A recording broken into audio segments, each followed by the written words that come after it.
ന്യൂനപക്ഷകാര്യമന്ത്രി സ്മൃതി ഇറാനിയും വിദേശകാര്യ സഹമന്ത്രി V മുരളീധരനും Medina സന്ദർശിച്ചു. മദീന സന്ദർശിക്കാനുള്ള അവസരം നൽകിയ സൗദി ഭരണകൂടത്തിന്റെ നിലപാട് ഭാരതത്തിന്റെ സാംസ്കാരിക ആധ്യാത്മികതയ്ക്കുള്ള അംഗീകാരമെന്നാണ് കേന്ദ്രമന്ത്രി വി മുരളീധരൻ പ്രതികരിച്ചത്.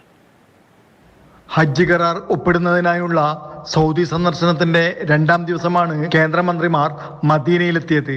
ഇസ്ലാമിക ചരിത്രവുമായി ഇഴചേർന്ന് നിൽക്കുന്ന പുണ്യസ്ഥലങ്ങൾ സന്ദർശിക്കുവാൻ അവസരം നൽകിയ സൗദി ഭരണകൂടത്തിന് മന്ത്രിമാർ നന്ദി പറഞ്ഞു.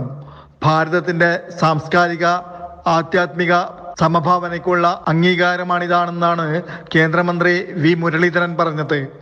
പരിശുദ്ധ സ്ഥലവും പരിസര പ്രദേശമായ ഉഹദ് മലയും ഖുബ മസ്ജിദിന്റെ ഭാഗവും കാണുവാൻ സാധിച്ചത് തന്റെ സൗദി സന്ദർശനത്തിലെ ഏറ്റവും വലിയ നാഴികക്കല്ലാണെന്നാണ് കേന്ദ്ര ന്യൂനപക്ഷ വനിതാക്ഷേമ മന്ത്രി സ്മൃതി ഇറാനി പറഞ്ഞത്.